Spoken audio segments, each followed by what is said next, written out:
Hey guys, my name is Samantha. I am a recovered alcoholic. My sobriety date is May 16th of 2011. I have a home group. I have a sponsor who knows that she is my sponsor that I utilize often. I sponsor other women in the program, and I have a relationship with a power greater than myself today that I choose to call God. Um, so I was told, it's a YPAA meeting, kind of share our experience on YPAA and sobriety. So just to kind of qualify myself a little bit first, um, I, I got sober at a very young age. Walked into Alcoholics Anonymous, not quite sure that I wanted to stay sober for the rest of my life, but knowing that something needed to change, knowing that I was different than my fellows when I drank, right? Like the obsession and the craving, as soon as I put one into my body, like I can't stop.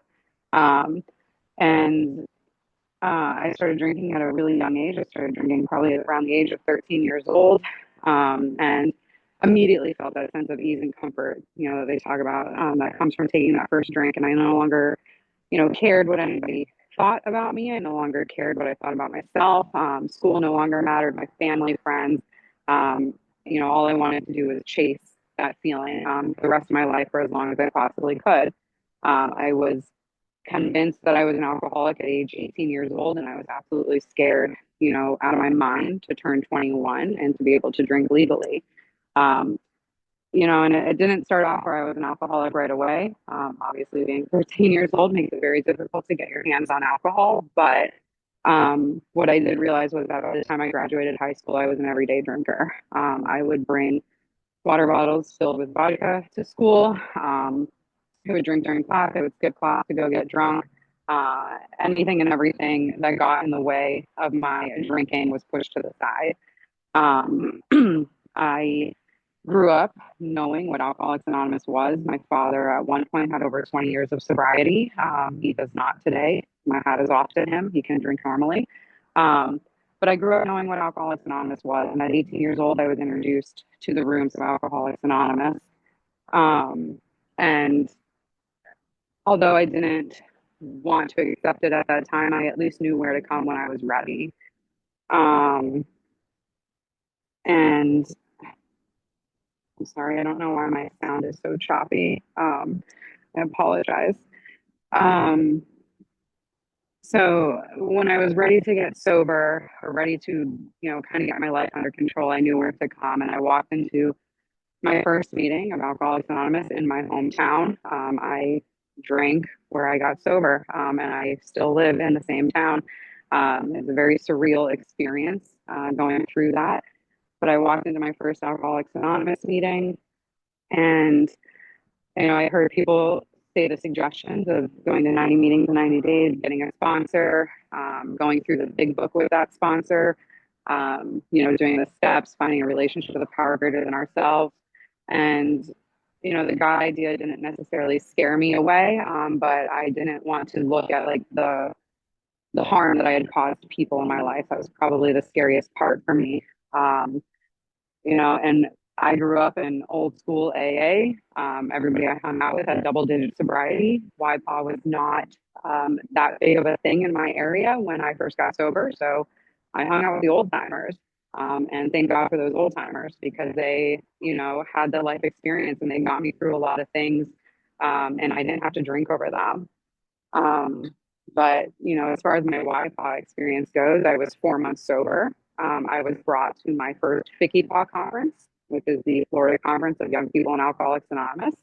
And I looked around at that room during the Saturday night meeting, and I thought there was no way that all of these people were sober or that they were sober and happy. I didn't understand how you could live a life and be sober and happy because all I knew was drinking and misery. Um, we came back to our area and we had thrown in a token bid that year and we got to work and we started bidding to host this conference in our area. And I have been on that bid committee ever since. So you're talking, 13 years of bidding to host this conference. And this year we were actually awarded our conference in our area. So we are super excited this year to host the conference in our area, which is a lot of work. But there have been numerous times that YPA has saved my life. I have gone through a lot of ups and downs in sobriety, like it talks about in the big book, right? We trudge the road of happy destiny. You have those high spots and those low spots. Life does not get, perfect and peachy keen just because we're sober. Life still happens. And every time I've come back to YPA, and my YPA family has saved my life. Um, and, as a result, I get to give that experience back to the newcomer. I have been to every single Florida conference of Young People in Alcoholics Anonymous. I've been to a couple ICYPAAs. I was actually on the ICYPAA host committee for Miami when it was hosted in Miami in 2015. And that was a surreal experience. Hosting a ginormous conference and watching the newcomers have fun and watching the light come on into their eyes um, is a feeling like no other. It's almost as good as watching a sponsee, get their life back, bringing them through the book and watching their eyes change and watching their life unfold in front of them and remarkable things happening, like it talks about.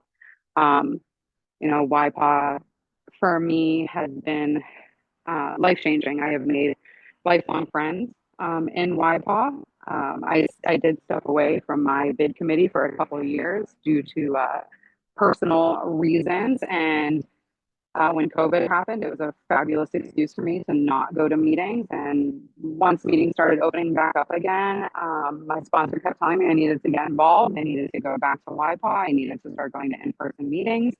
And that's what I did. And that was a surreal experience. I remember walking into a meeting in my area, and there were very few faces that were still the same from years ago.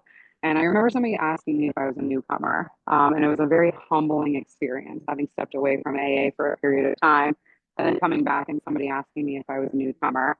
I joined my committee again a couple of years ago and got to work, and I've held almost every position on a YPOC committee, except for hotels and events. I commend those people that hold those positions. They are extremely demanding, and I could never do it. Um, but as a result, like I have built this fabulous family around me. And currently in my life, like I'm going, through a lot of personal things right now, and my YPOC family is right there beside me, right? Even though they don't all necessarily know everything that is going on in my personal life. Like they're there, right? People text me, they check up on me, they ask me how I'm doing, they ask me if I'm okay, they ask me if I want to talk, they invite me out to places to get out of self.